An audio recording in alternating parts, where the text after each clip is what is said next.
Love it. Love what I saw out of the Phillies this afternoon. 5-0 shutout to win the series, to take 2 of 3. Now, we lose the first game 6-0. We're all complaining, where's the offense? What's going on? And we responded, and this offense gets going, and we win a game. We win a series on the road. That's so big for me with this team. Consistency and winning on the road is something I need to see, and we just took 2 of 3 against a really tough opponent. Jerad Eickhoff was outstanding. Slider. He had 8 innings. He allowed 3 hits, walked 3, 4 Ks, 0 earned runs, of course. With emotional day for the Phillies losing a loved one. An emotional outing for Jerad Eickhoff just personally with the whole St. Louis thing. I love the way he performed on the mound, and I thought, not that I wish or anything crazy like that, but I thought at some point that he would go the distance. I thought we'd have another complete game after Zach Eflin did. I thought, are we going to have another complete game? It didn't get to that extent as Sir Anthony came in the 9th and got the job done. But I loved everything I saw out of Jerad Eickhoff, and I feel comfortable with this guy on the mound. And he really hasn't shown me any display so far this season where I said, oh, like I do with Nick Pivetta and Vince Velasquez. Now, after Rhys Hoskins misses a dinger by 0.2 centimeters, the Phillies offense gets going. In the top of the 5th, JT Realmuto walks. Well, what do you think happens when you walk a batter? You think it's going to come back to bite you in the ass? I will tell you exactly what happens. It comes back to bite them in the ass. Because Odubel Herrera comes up, doubles, knocks in JT. We take advantage of some sloppy play once again, just like we did last game. That scores a run. Cesar doubles. We're scoring more runs. 4-0 after the 5th inning. What an outstanding inning for the Phillies. But we're not done. Because in the 7th, Cesar Hernandez hits a solo shot. 5-0. Cesar had 3 hits, 3 RBIs. And at the leadoff spot today, he was very productive, of course. In the season, 305. We've been screaming at Cesar for how long now?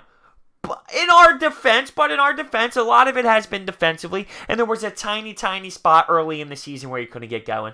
But Cesar's hitting 305 right now. That sounds ridiculous when you say it. Just from hearing the fan base about Cesar. The Phillies improved to 21-15. I am so proud. So proud. Now listen to this stat. In the last 13 games, we are 9-4. 9-4.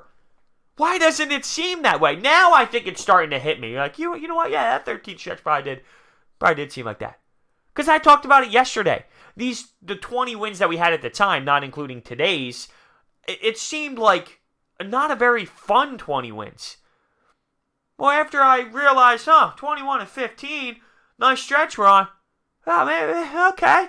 All right, let's go. Let's keep building off this. There is a little bit more jump. It took today's win for me to figure that out. It didn't seem that way yesterday. I think there's a different confidence level. Maybe the fact that our starting lineup is starting to get back. I know there were other teams out there that were in brutal injury trouble. But there was clearly a factor when Gene Segura was out of that lineup. Odubel was out of that lineup. Now we're starting to see these guys back in the lineup. As I say that, Bryce goes 0 for 3, Rhys goes 0 for 3, JT goes 0 for 3. But other guys stepped up. Now, granted, those guys all walked as well. Every single one of them walked. But the middle of the lineup didn't do so well today.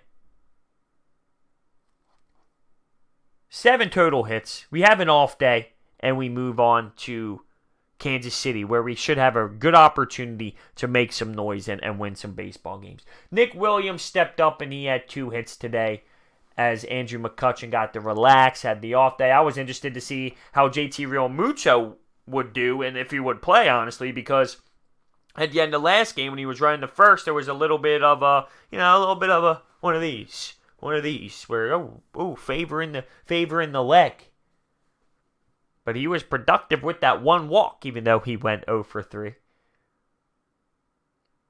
I'll tell you what, though, as a whole, as a series, as a 3-game set, what we did was very impressive.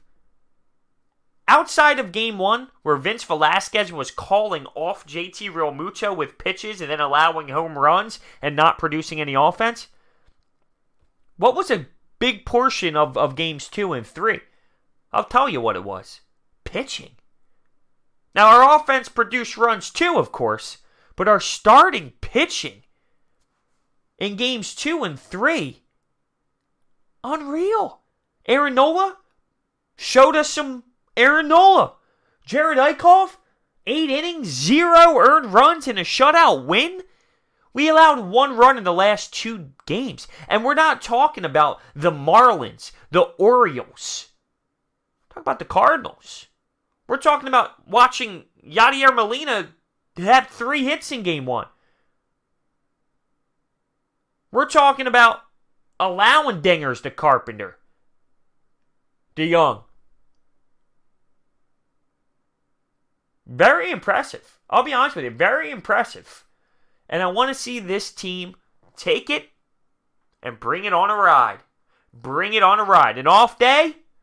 We get to relax tomorrow with Phillies. Just focus on the Sixers. I don't know if that's a good thing or not, but that's what we'll do. And then we get a nice stretch. Kansas City.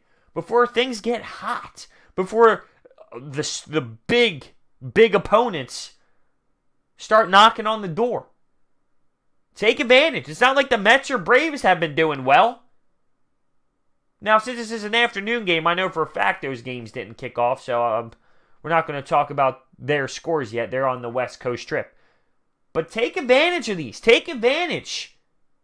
Get a bigger division lead. Because you know there's going to be ups and downs throughout the season. There's going to be a stretch where we're not as hot. And take control as much as you can. Take as much of a lead as you can. Because you never know when that's going to happen. Or you never know when the Braves or the Mets might get hot.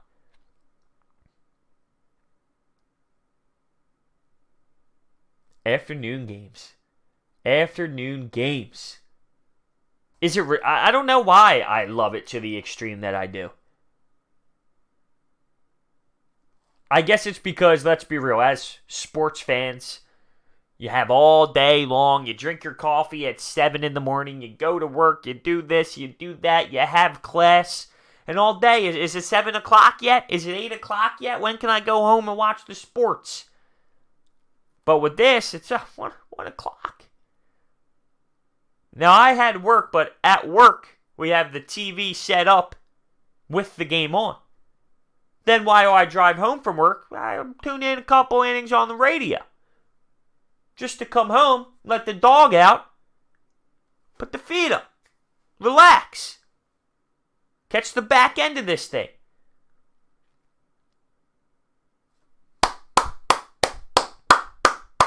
But I will say this. I want to see them in Kansas City. This is no good if we don't cash in and play very well with the Kansas City Royals. Don't give me a great performance like this and ruin it before we head back home.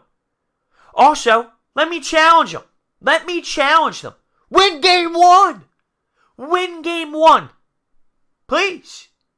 Let's see it. Might sound silly. Who cares if you don't win game 1 if you win the series? I get it. But do it. We never do it. Challenging them.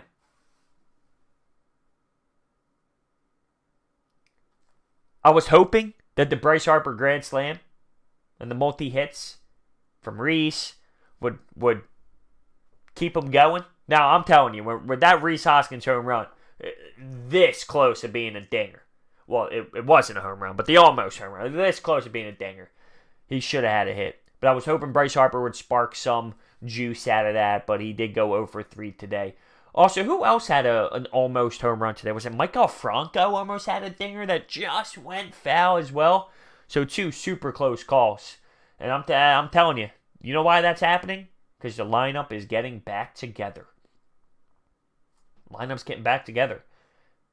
And Andrew McCutchen has been struggling a tad. He hasn't been insanely powerful, if you will. And by powerful, I'm not talking about home runs. I'm talking about executing, starting this lineup off.